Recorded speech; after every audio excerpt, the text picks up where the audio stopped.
What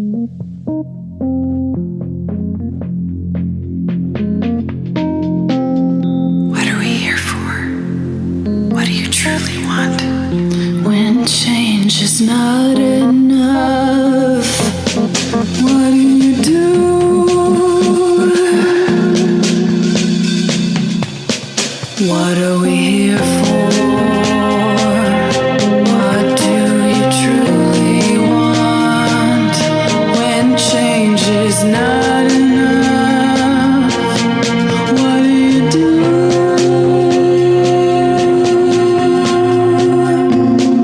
Let's talk about it, the problems we face. Let's fight hatred, no time to waste. The mind is naked, we can see it without an x-ray. Life is easy if we work together. We're the keepers, we're the people, we're all equal, filled with purpose. The past has pain, it'll drive you, even make you take aim. But together is where we should aim. Together is where we should. What are we here for? What do you truly want? When change is not enough, what do you do?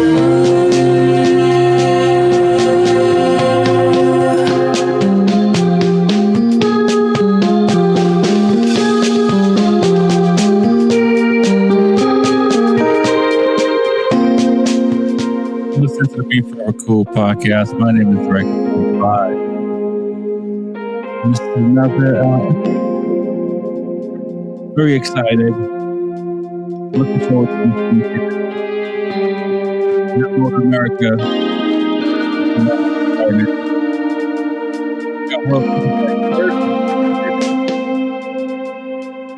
All these things are pretty dope, and I'm very excited about for sure.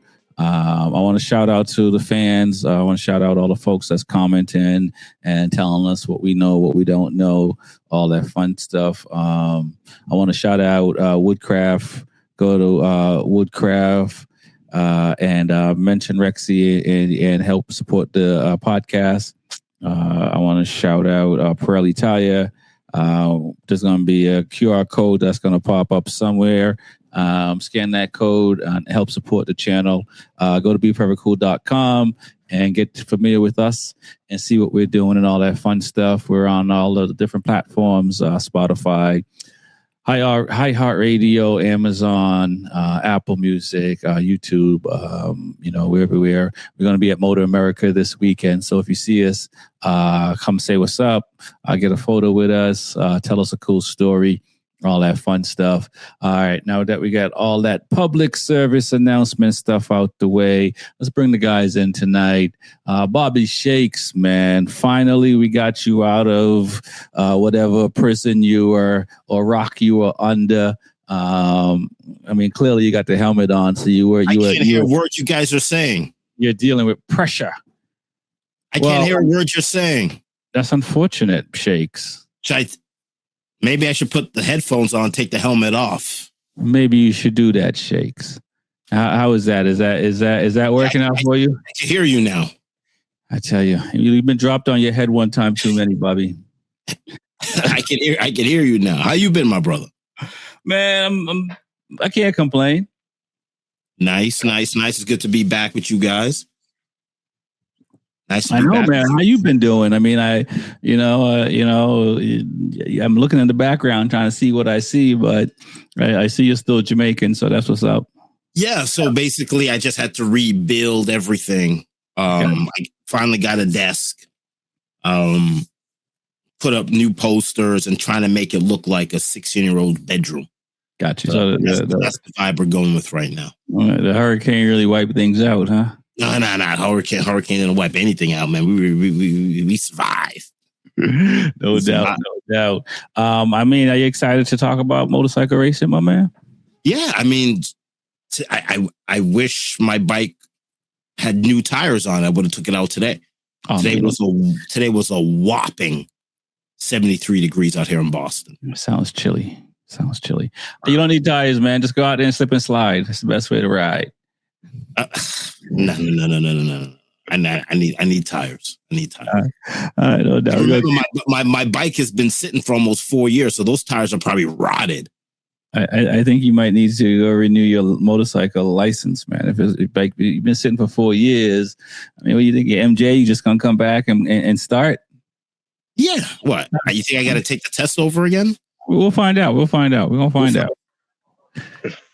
TJ, what's good, man? 4 years is a long time not to be riding a bike. I can't even imagine. Like, I mean, I don't ride every day, but I'm working on trying to ride every day. So to have 4 years off on a bike, man, is pretty wild. How you doing, man? How are things in the bean? Everything's good. I was going to say, yeah, even the bike being not ridden 4 years, man, I have to stretch out a little bit. So they both need some TLC. But the bean's been good.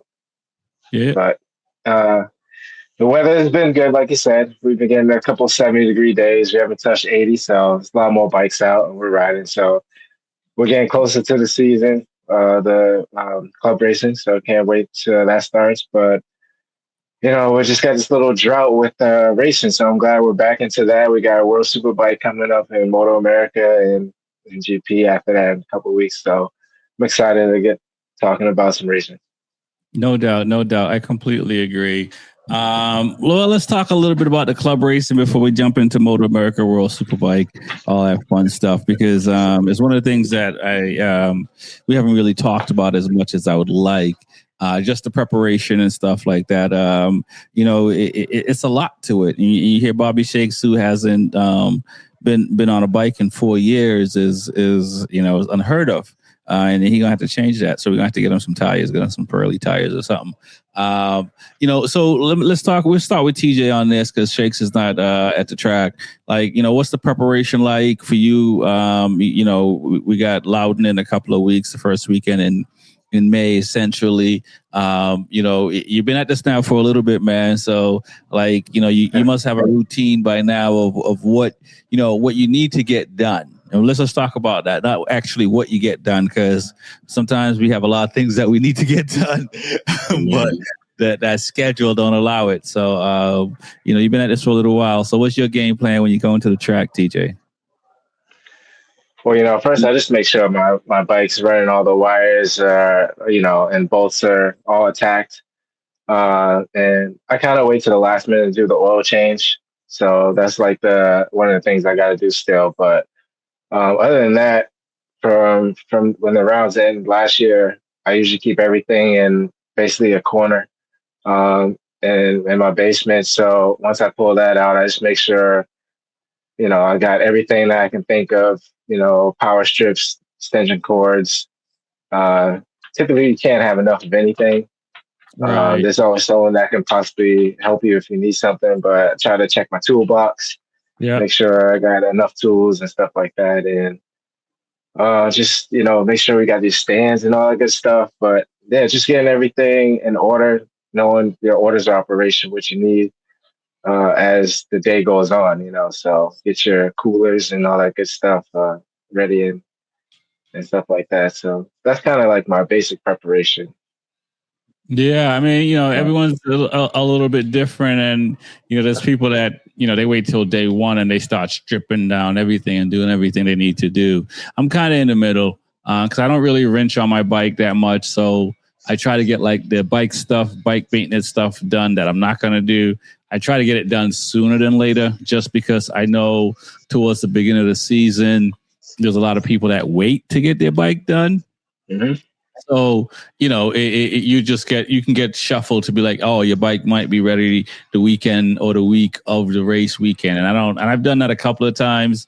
And I don't like that because it's like I like to get my bike back and know what I'm doing and go over and go over it and stuff like that. So for me, I'm kind of in the middle of the pack, like when it comes to that, as far as getting maintenance done. But then there's also your gear.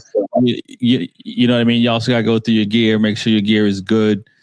before you go through your gloves. Make sure your gloves are gonna make it through another season or at the beginning of the season and stuff like that. Because you can have gloves for 3-4 years, never go down, never anything, but they still wear out because you're just putting them on every day, or not every day, but every race weekend. And if you're and especially if you're in the rain and stuff like that, I've found that I've had gloves tear in the past just from just wear and tear. You know what I'm saying? So it's good to go through your equipment to see what that's about and just make sure you're good there. Go through your trailer, whatever trailer you're using to tow the bike. You know what I'm saying? Make sure all that stuff is good too. You know what I mean? You got to go through the vehicle, make sure the vehicle is good so the vehicle can get another year. Funny thing is that my trailer is an open trailer. So one of the wires came loose. So I actually had to not rewire the whole trailer, but I actually had to do some maintenance on it because I wasn't able to use it. Right. Because it wasn't producing any light. So I got that out of the way. One big bike maintenance that I did last year was the forks in the rear shock. So that I completed last year. I didn't ride as much last year, so it's still in good shape. So I went through Superbike Services 10. Right. So that was done. So I didn't really have to tear down the bike, wrench or anything major. So that part is good to go. Yeah. No, trailer tires, brakes, if you got brakes on a trailer, if you got any type of custom work done, check that stuff to make sure that's all good and everything. But you know what I'm saying? If you have subscriptions to transponders, or if you got, if you're with some of these racing organization, you need to be a member of AAMA.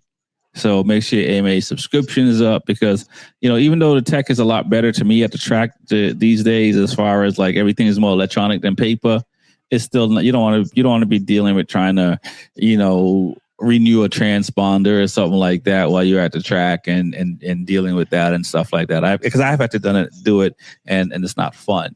So these little things I think you need to, no, but then also you gotta read the rule books of the clubs you're going to race, because every year the rules change a little bit. You know what I'm saying? So it's good to make sure you look at the rule books, look at what classes you can race your bike in. Because for me, like, I'm on a small bike, and the classes are getting smaller and fewer. So it's not like, once upon a time I had a lot more classes I could throw my bike in than I do today. So it's always good to make sure you look at the rule book before you at this point, it's the racing season. So you already have a bike, but you don't want to have a bike and then, it only qualifies for like 1 or 2 classes or whatever the case may be, because you might want to be doing, 4 or 5 races a weekend versus just 2 races a weekend and stuff like that. Or racing upper class and, your bike is not at the level of some of these other bikes, but at least you still get to race. I mean, if you're really fast, that's not a big deal.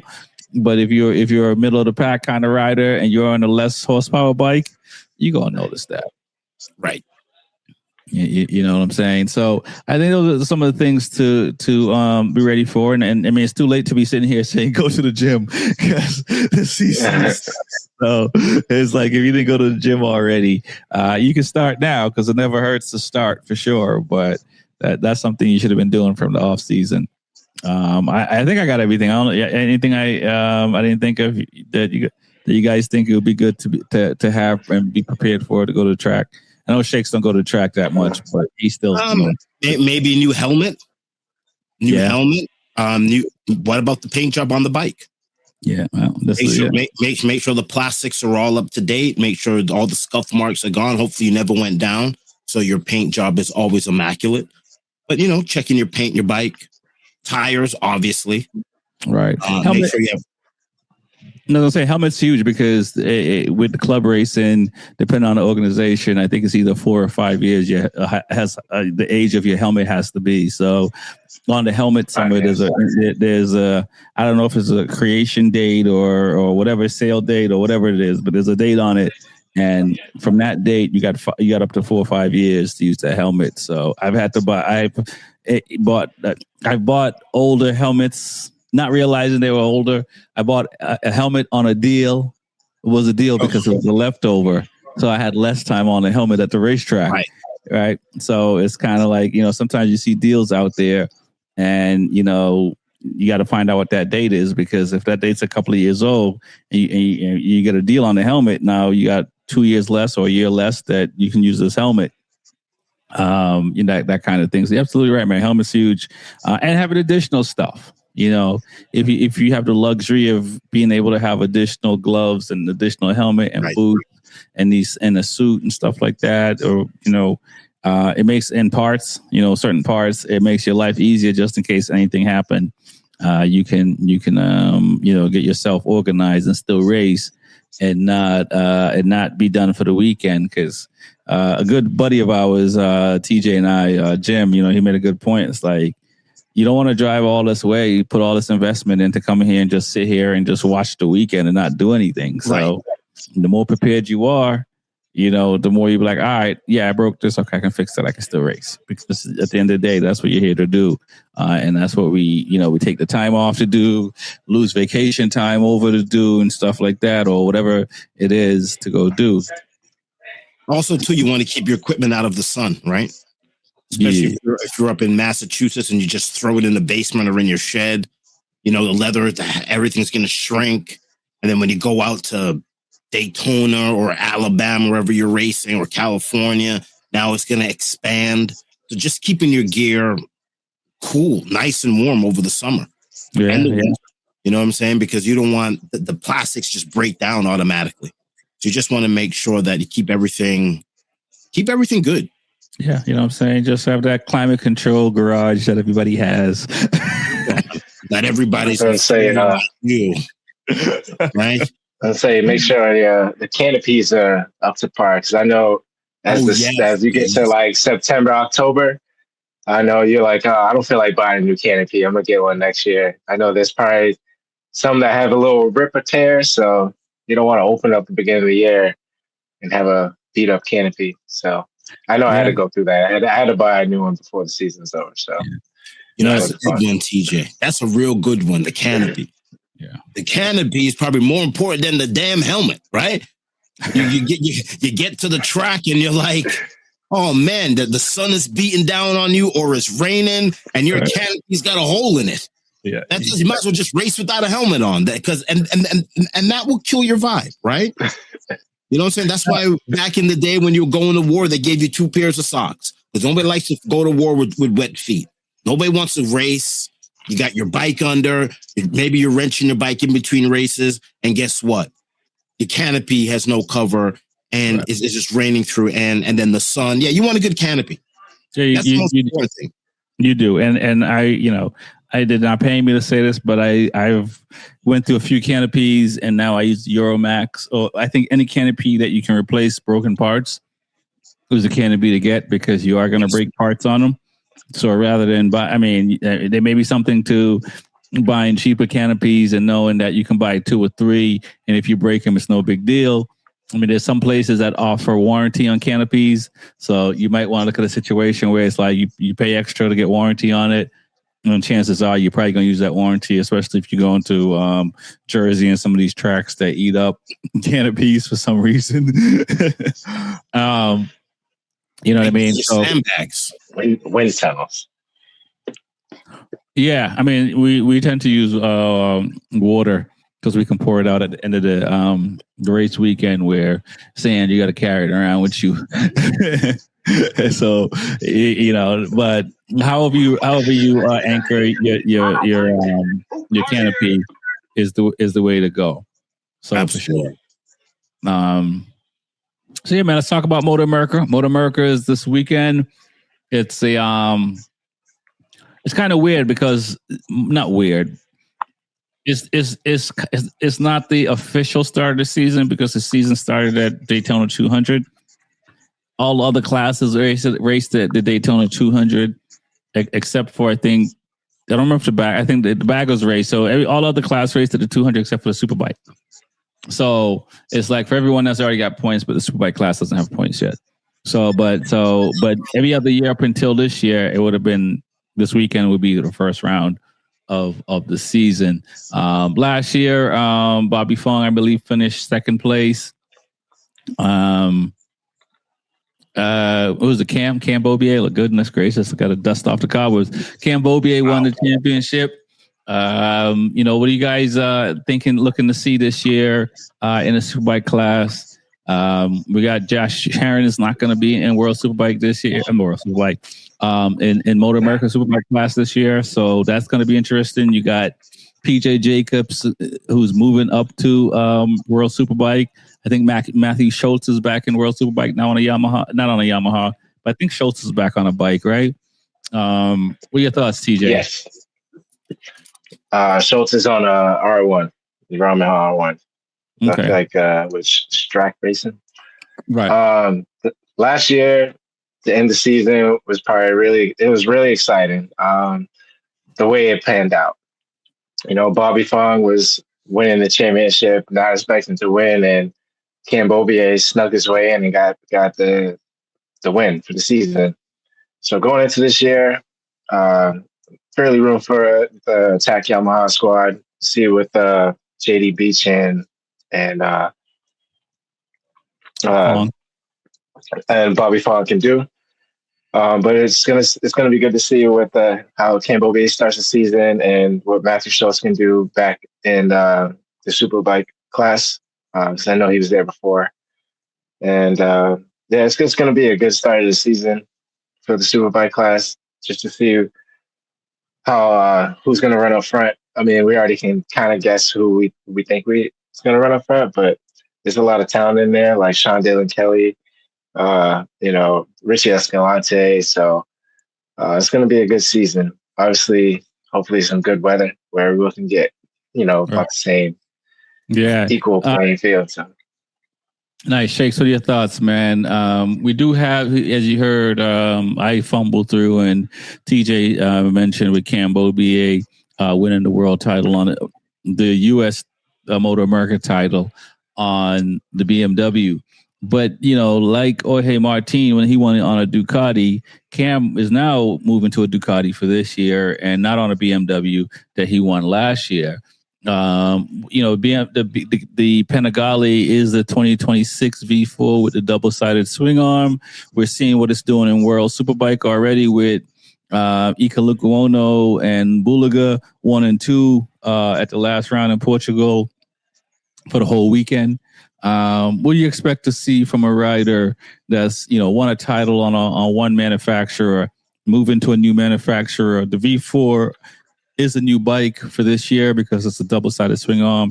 A little bit of data, but not a lot. What are your thoughts, Shakes?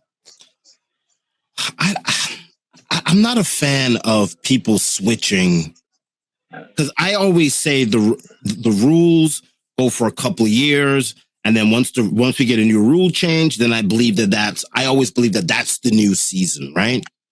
And that's just how I think about it. I just think going from manufacturer to manufacturer, it takes time to get used to that bike.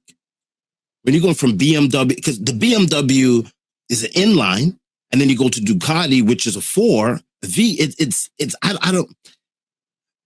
I don't like it, and I get it. It's a business, right? This guy's giving me more money. There's more opportunities. This bike is winning, so I want to be on a winning bike, and I get it. So I'm not opposed to anybody switching over. But what I don't like is I don't like the going back and forth. I think you should stick with the team, ride it out.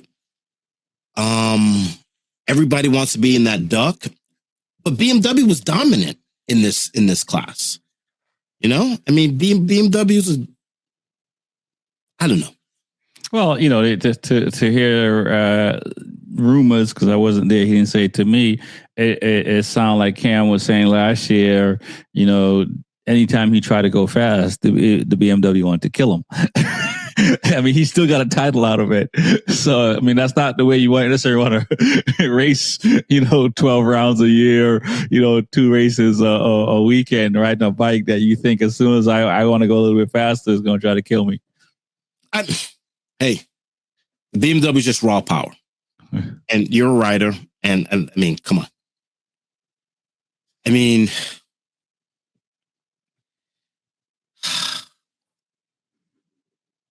Yeah.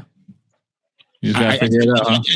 I just shake my head like the BMW is just trying to kill me. Like that's the crazy thing I've ever heard. Well, I mean, you know, I'm pretty sure it's not the first person or manufacturer for someone to say that, because we said that about the Honda and MotoGP. We didn't say it, but Ryder said that about the Honda and MotoGP. Up until recent, so there are bikes out there that may have raw power, but may not have enough to make you go fast. And we have seen that with Ducati in the early days as well. When I say early days, the 24, 15, 16 years, 17, 18, when the bike had the power, but you know what I'm saying? You couldn't turn it. The only way to turn the thing was on training wheels. The bike just wouldn't turn, right? It just wanted to go straight through the turn. So I get it. Yeah. I think as a rider, you have to adjust. Mm-hmm. This is the game that we're in. So you're going to go to Ducati, you're going to get a completely different motorcycle, completely different data. What are you going to say over there now? I think it's good to stay with the evil that you have. Yeah. Yeah. I mean, we don't know the backstory. obviously, Ducati, BMW is a factory team as well. So I don't know the ins and outs. I mean, I'm sure, as some of these riders, after a certain, I think always, but maybe after a certain age, it's more about, how happy I am with an organization. And, maybe Cam is chasing the money, or maybe he just, he want to be in a better situation. Who knows? It doesn't just come down to the bike when I think riders, make a decision, especially when these guys have won, multiple world MotoAmerica titles and won. I don't think he won any races in Moto2, but he might have been on the podium. So, in all of racing, right? Who has left one factory to go to another factory and immediately be successful? Valentino Rossi. He cheats. Valentino Rossi is an anomaly, right? That's top rack. He went from Yamaha, won a championship with the BMW, right? Yes, I guess he did that as well. Yes, he did that as well. Yeah, he did do that, and almost Marc Marquez. Wait. So how many years was Top Rock with BMW? 2 or 3? 2? I think it was 2. Yeah. Okay, yeah. So then he won back to back on a 2 year. Okay, yeah, he was another guy, but he didn't win it. He didn't win the title the year before, though. Right. That's okay. Maybe. Yeah, because Alvarez he got back to back, and then he left, and then he got the back to back. Okay, but yeah, so Rossi came off of winning a title with Honda and went to Yamaha and won a title. I think there's a couple of other riders that did that too. So I'm not going to sit here and say Rossi's the only one, but it's far and few. And most riders kind of struggle a little bit. I think there's a few riders that go to a new manufacturer, a new brand, and do well right out the gate. Most people, it'll take them half a season towards the end of the season to start, and some guys will take even the whole season to start to feel the bike underneath them. Yeah, it's just everything. The compression of the front brake. Certain manufacturers is easier. The front brake feels different. The rear brake feels different. The clutch feels different. The seating is different. The way the pegs are on the motorcycle feels different. The steering, the shocks. There's just so much to account for. And I just believe he should have railed BMW out. Because I think that's BMW series. Listen, before we're not going to jump into we're going to stay in MotoAmerica. But yeah, it should be BMW series in the World Superbike, but it doesn't look that way. And we'll get to that. But let's talk about some of these other guys. Bobby went on a Bobby Fong, new bike last year or factory seat last year, because he rode the Yamaha the year before, but just not factory. First time on a factory seat. He had the title. They were starting to engrave his name in it. And a couple of bad decisions towards the ends, and it's mostly crashes for one reason or another. He didn't get there. So, for a rider like that coming to this season, I would say, he should be the favorite to win.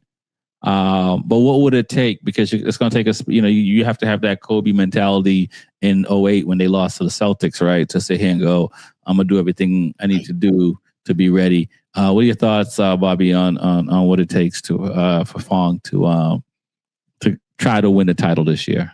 I think you just got to lock in. Like you said, I mean, the name was being engraved on the side of the trophy. You just have to lock in. And I think that's the problem with racing too, which a lot of people don't really understand. Yeah, it's bike. Yeah, it's pit. But 95% of it's just cognitive, right? It's all in your head. Are you seeing the turns coming up before this guy? Are you seeing the chaos? Are you able to escape the chaos? All that stuff just weighs on your mental. And I just think over the course of the season, that broke down for him. I don't think it was anything mechanical. I just thought it was all mental. And you got to clear your mind and you just got to get back at it again. Like that song, Clear Your Mind. What are your thoughts, TJ, man? What can Fong do? What should Fong do differently this year to hopefully, make it over the hill or make it on top of the mountain, however you want to call it? To the pinnacle. I mean, he has to, I'd say, you just got to, right out the gate, just attack, basically. Just what their name is, Attack Yamaha. He just got to, right out the gate, just try to get his marks in. Where he was able to go to World Superbike last year and get some testing, I'm sure hopefully that can rub off a little bit where he can set his marks and just already be as fast as he can and then gradually get better during the season. Because he started really well last year. I'm sure he can do the same thing. It's just he just let it slip away. So I'm sure he still has a sour taste in his mouth over that. And it's just one way around it. It's just you just got to start right from the jump. You can't let anything slip. And like we were talking to Reese before, you just can't overthink. Just got to go. So that's one thing that he's really big on. So hopefully he can just not think and just be in his groove and go. And I'm sure the results are going to come. Right. Okay. No doubt. JD Beats is going to be his teammate this season. Is his teammate this season? He came off of a Honda last year. Do you think this is a good combination for these guys? Last year he had Gagne. Gagne had a bunch of titles. JD Beats is a fast rider. I'm not, but this is going to be new for him on the Yamaha, new on this team and stuff like that. As a guy coming in, I guess he's Bobby last year. But it's possible that JD could be fighting for the world title. The MotoAmerica title. What are your thoughts on that, Shakes? Like I said, I guess I have to be consistent because people are going to watch this show, right? They're already watching here. Yeah, man. So I got to be consistent. So I don't want to sound like I don't know what I'm talking about. I think it's going to be hard to adjust on a new machine, especially when you're chasing a world title. And now you have to, not only do you have to get yourself up to speed, you have to get your partner up to speed too. Right. It's I don't like it. I just don't like it. I think it's tough. And that's when the mental breakdowns start to happen over the course of the season, because you're not just worrying about your bike. You're worried about the data coming off your partner's bike. And then now you're talking in the paddock, what should we do? This and that and that. Instead of you just going in and concentrating, it's like you have to carry a teammate. And I get it. It's team sport, right? It's a team sport. You got to carry a teammate. But at what point do we stop doing this? Yeah. You guys are both, all three of us grew up in Boston. So I'll give you this analogy, TJ. JD Beats and Fong might be like Tatum and Brown in the sense that JD, he could get MVP. He's no slouch. So I think it's a really good replacement for Jake Gagne. To have JD Beach fill the seats with Bobby Fong. JD Beach is a really good rider. He's a very likable rider. He's definitely won a lot of races, especially towards the end of the season.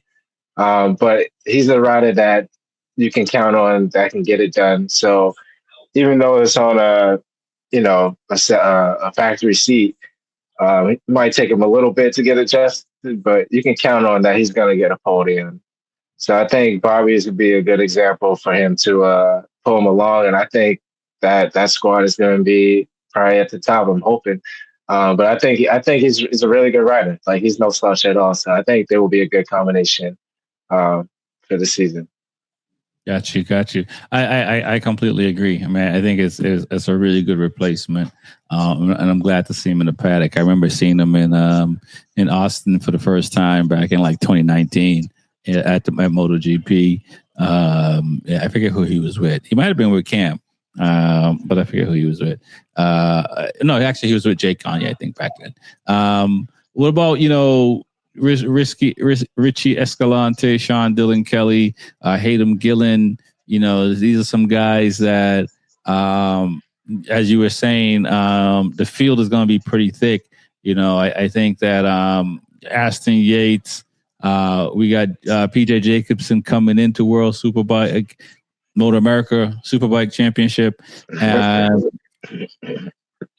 These other guys, I mean,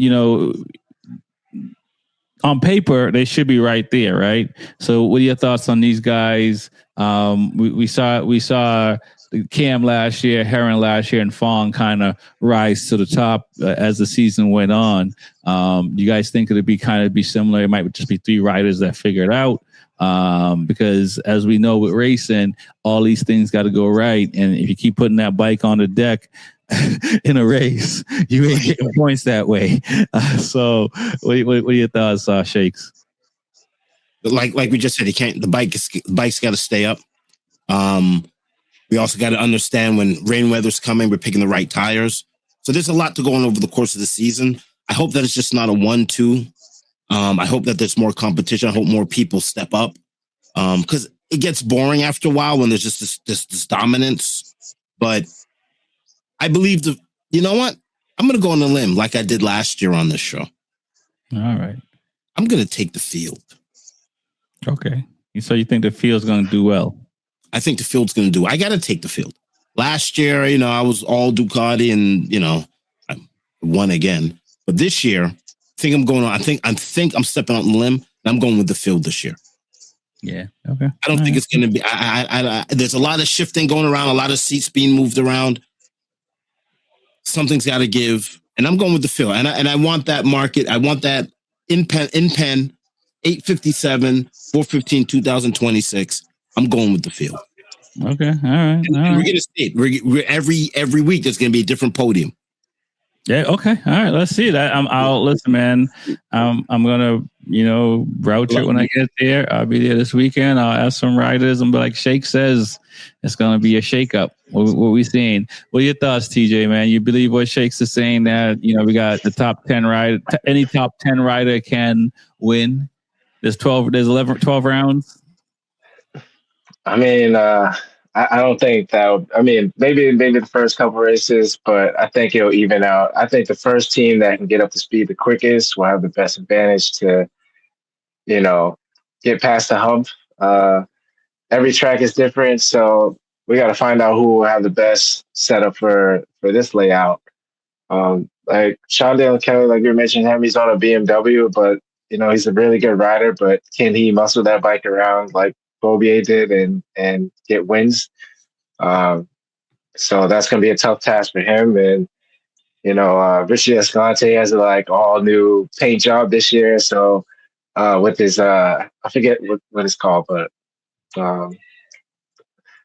will that give him motivation to try to, get on the podium more because of, the troubles that he had in the past. So I think hopefully the field can step up, but at the end, Bobby Fong has been on this bike. It'll be his second year, so he knows what's going on with the same team, and so I think he has the best advantage. And yeah, we'll see. Hopefully it's a field. Hopefully we see like Schultz up there and PJ.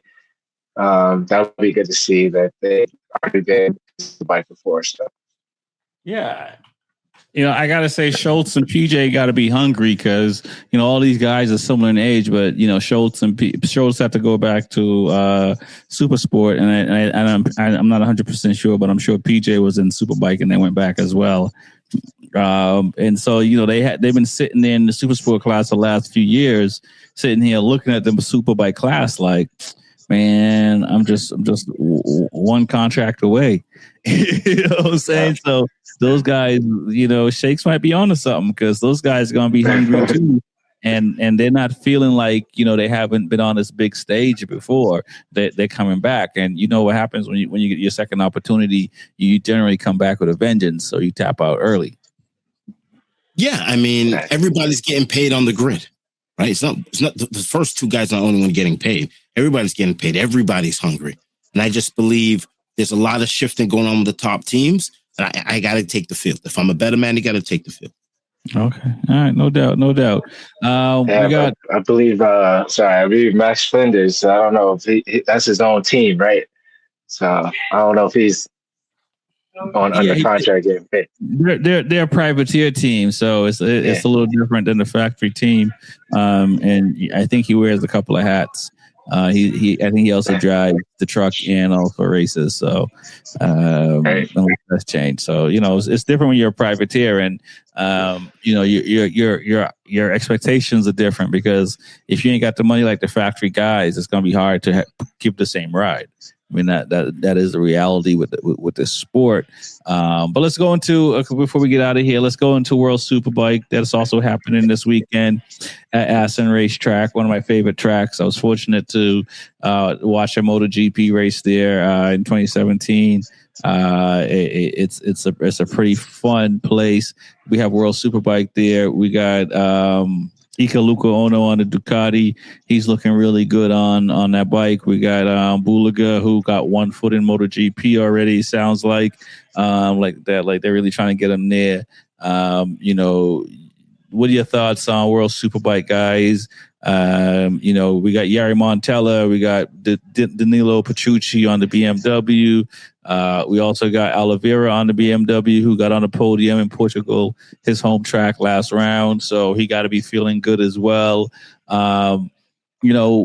Is it the Ducati Bulaga show like we have been hearing? Or do you guys, think some of these other riders, like I do, are not just going to lay down and just let them take it? It's always Shakes, man. Oh, I can't be a front runner. Our homie from TAC Yamaha's was on my back all season last year. It was on my back. So I'm no longer Team Ducati. All right. I'm out. I'm out. Okay. Petrucci. I'm going Petrucci. And I've been watching a lot of Brazilian videos of guys wheeling that double R in the streets. And I've just fallen in love with the BMW. I don't know why. It's just what I see on social media. It's the only bike I see people wheeling, and they and then bring it up. Like any other bike, they just roll and it goes up, and these guys are like throwing the bike around wheel, and I'm like, oh, I'm a BMW guy now. Okay, I think I've seen some of those videos too, so I got an idea what you're talking about. They do seem to throw those bike around like a washcloth. Yeah, and they're doing it in slippers, right? Yeah, in flip flops, and it's flip flops and the shirt and with the tattoo on the back, and it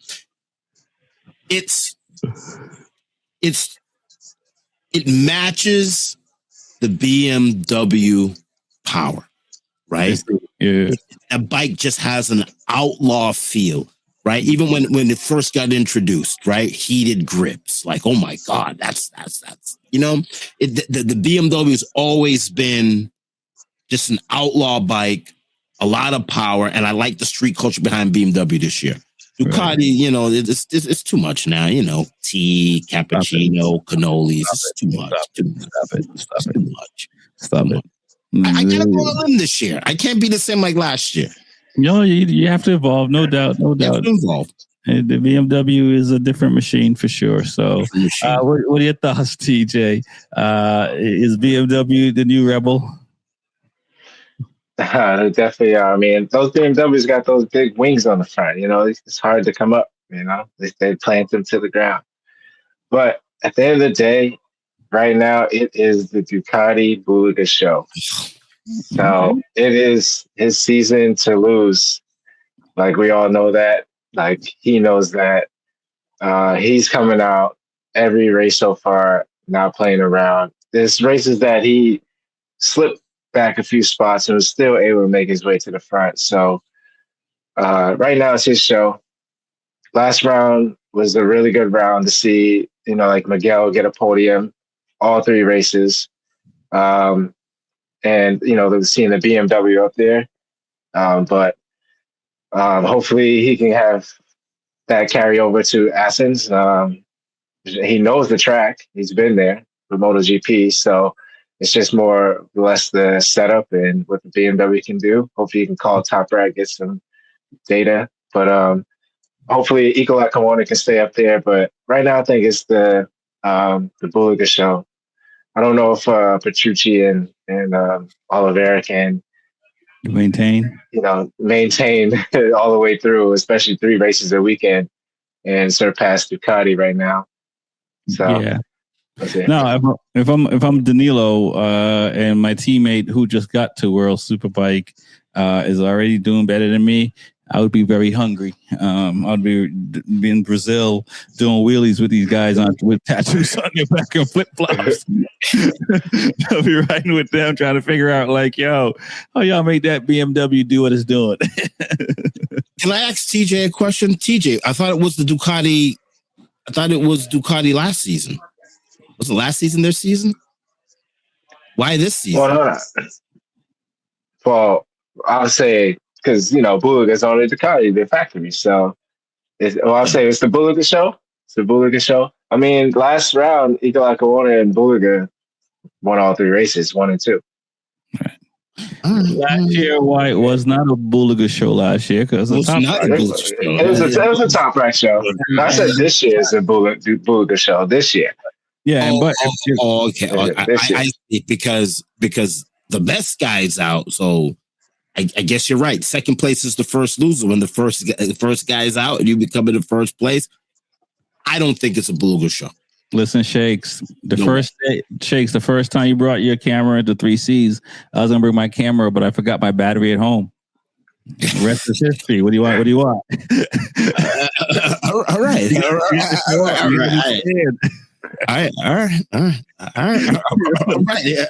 Okay, it makes sense. So you could have been the great, right? Yes. But you forgot your battery, and then I just took off. Exactly. Okay, so this year is Bulaga's chance because, all right, Top Rack is not there, no battery. I guess Petrucci doesn't get paid, right? Doesn't get paid to race a bike, right? Well, I mean, look, I'm a huge Petrucci fan, and you know, I think this guy is. I wish he would have stayed with Ducati, right? But you know, you have a factory team offering you factory money, you're taking it, right? I mean, at the end of the day, so you can't be wrong with what he's done. And you never know. The season is young, but I do hope he's able to put that bike on a podium because since he's been with Ducati and World Superbike, he's done really amazing things on a satellite team. And Ika Luca deserved that factory Ducati seat because of what he did on the Honda. So I'm not even mad with Ducati picking Ika over Petrucci, and Petrucci got a factory seat. So I do hope he does well. And I'm not going to rule him out with Oliveira. Oliveira is a nice rider as well. So it should be good fighting every weekend. But Oliveira getting those 3 podiums last round and Petrucci was nowhere. That doesn't look good either. So Petrucci really has to do something at Assen, you know, to show that he's just as competitive. Because right now Oliveira is saying, hey, yeah, give me some time. If I'm 3rd place, I can at least maintain 3rd place. You know, we'll see. That's my thought with Petrucci and Bulaga. But Bulaga's riding on a different level. And, you know, he's only been in World Superbike. Now this is his 3rd year. So you have to keep that in mind as well. and it looks like he's going to have a seat in MotoGP next year at the moment. So, so let's talk about some of these other riders before we talk a little bit about those rumors and get out of here. It's mostly Bulaga for sure. We talk about Ika. Let's talk about the Lowe's brothers, one on a Bitmoto, one on a Ducati. These guys both look really strong. The Bitmoto looks really strong. What are your thoughts on, these guys, and you expect to see a lot from them this weekend? They're the best. They're from England. I was just gonna say that. I mean, come on. God save the king. Where's my passport? I don't have my passport. I'll never say anything bad about an English rider ever. Okay. There you go. So there you have it. There's not much else to say. What are your thoughts? That's it. on the Lowe's brothers. I think they're doing so far really well this year. I mean, we know them as what like Lewis calls them, the Crash Brothers. But I think they're doing really well, especially the Bitmoto. What is on his second season, I believe, or third season. So just carrying it the way he is, just you can see their improvement. And I don't know how they gel off the track with each other, but it seems like when one's doing good, the other one's doing good. One's not, the other one's not also. But hopefully they can keep it going and see them in the mix and, stir the pot and hopefully change the race outcome. But I know last year at this race, I know Locatelli, not to switch the subject, but Locatelli was up there, and hopefully knowing that he's won here, that he can get himself on the podium as well to shake things up. Hopefully. Speaking of a Yamaha rider, what about Remy? I gotta say, Remy's been he's one of the few riders that's kind of struggled in the World Superbike. I expected to see Remy a lot faster, a lot further in the grid position, in the finishes and stuff like that. And he's really. I wouldn't say struggle, but Remy Gardner definitely, is like he won the world title in Moto 2, right? And him and Martin went to MotoGP together the same year, right? Because it was Remy 1 and he was 2 on the KTMs, and to see him struggle like this in World Superbike is interesting. And MotoGP, but he only had 1 year in MotoGP. What are your thoughts on Remy Gardner on the Yamaha and how he's doing? And should we expect to see more from him? He should be a top 5 rider in my eyes by the end of the season. But we'll see what happens. What are your thoughts, Shakes? I don't want to get beat up, so I'm Yamaha all the way. Okay. I don't know where he is. I'm looking over my shoulder. But I'm going Yamaha. I got to go Yamaha. I told you, I'm a changed man from last season. I'm a changed man. And to go back to the lows, I don't like what TJ said about calling those guys crash dummies. That sounds like 4th of July talk. Like that sounds like 1776. We got our independence talk. I was kind of offended by that, but I'm just going to let it go. Don't be 4th of July, TJ. Well, it's not. He's just repeating what someone else has said. So okay, all right. He's actually just a messenger in this instance. The messenger usually gets shot. Don't kill the messenger. The messenger always gets killed. What are your thoughts, TJ, man, on Remy Gardner? He should be doing more than what he's doing. Yeah, I mean, like he seems like he's just mid-pack right now. So luckily he's not in the back. He's finishing between like 10 and 12 or 13-ish, but I think he can do a lot better. Just gotta lock in. I mean, I don't know if it's the transition part. I know he's been in World Superbike for a few years now, but like Moto3, Moto2, and GP, they have more of a consistent schedule. And World Superbike's kind of like a little spread out more. I mean, there's no excuses, but I don't know. Just trying to find out what's the struggle. But it could be his teammates, not his teammates, but like, his crew members not communicating well or something, him not communicating. And he what came really over needs to be done. I think he came over the same time as Ika Lukuono. And outside of the crashes that Ika had and had injuries, that's the only reason why he wasn't riding. Where this guy, he crashed a lot, but it just seemed like he's been, he didn't show the same. I shouldn't say that.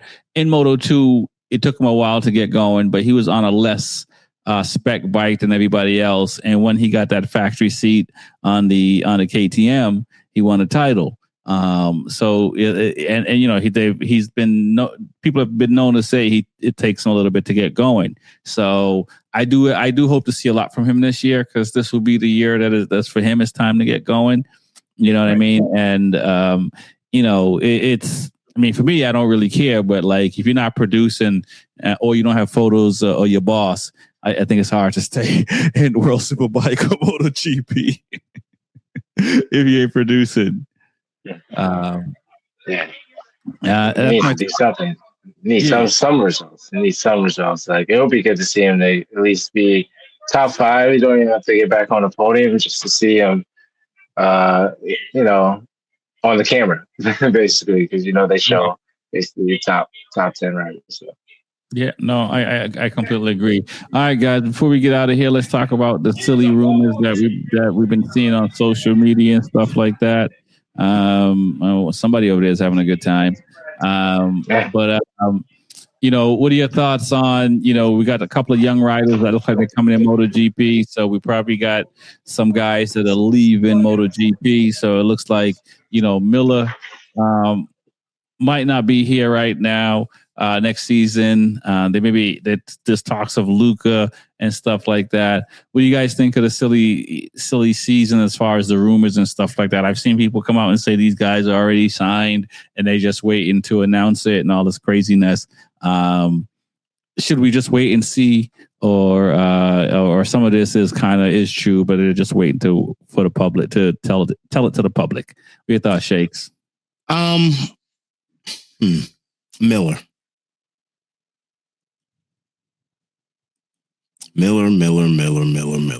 Last season was always on the ground. I hate these type of rumors. I want to see Miller stay. I think last season was bad for him. I also get it. There has to be progression. The only way the sport grows is with young riders, right? Just the sport can't move forward with old guys. But I just feel that some old guys need another season to prove their worth. We talk about Bulliga, maybe. You got Davi Alonso. Alvaro. These guys are coming in. It's good for the sport. It's good for the sport to get fresh blood in. But sometimes I feel the OGs just need one more season to really prove their worth. I think Miller, said it all last year. If he wasn't at the grid, he was in the gravel. Right? Either grid or gravel. And he did get a wet rain, right? Last year, no, that's Zarco. But he did. I think he did well. But he did well once in the rain. I think it was a struggle on the Yamaha overall last year. It was a struggle. You know what? Whatever I just said, just delete it. Can I just delete it?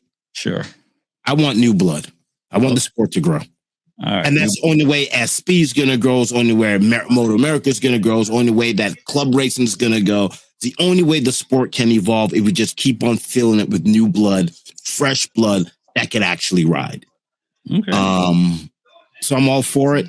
As you get older, like I said before, cognitive, you just get slower. You just get slower. And as a spectator of the sport, I want to see people who go fast. And it sucks, though. It sucks when you get to that old age and there's a new MotoGP. There was just 1 million MotoGP guys born today. Right now, all over the world, a whole bunch of them, millions of them just born today. Now we have to wait and see, can they make it? No doubt. What are your thoughts, TJ? I mean, rumors. I think we should just wait and see. I mean, wait and see. I mean, at the end of the day, we kind of know where things kind of are going to be lined up for the most part, or where riders are headed. Sometimes a little confusing, like Barbashay saying he wants some of the best to stay a little longer, like one more year. I mean, that's like how we see Brad Binder, but other riders just get out quick. That has experience that that are not producing, and then like we look at like Morbidelli, you can just kind of see where that's going too. So like the rumors that you hear, I kind of just rather wait and see because you kind of already like sort of have an idea of what's going to happen, except for like major contracts. Like I think we know Igor is going to Yamaha, and heard that too? Huh? So you heard that too? Wow. So I mean, yeah, this guy has his ear to the door with the glass. He's listening. But yeah, just wait and see, man. I mean, it's like we never can get the news anyway. It's like we always gotta fight for it. So I'll be content. Just wait till it comes out and judge when that happens. I agree. There's something to be said about waiting. But we don't have to wait. We got racing this weekend. I'm looking forward to it. My name is Rex45. It's the Be Forever Cool podcast. I want to thank Bobby Shakes. I want to thank TJ with 2 Wheels on Coffee. Peace. Never wear a full face. Boo. Never wear a full face. Indian Motorcycles. Let's go.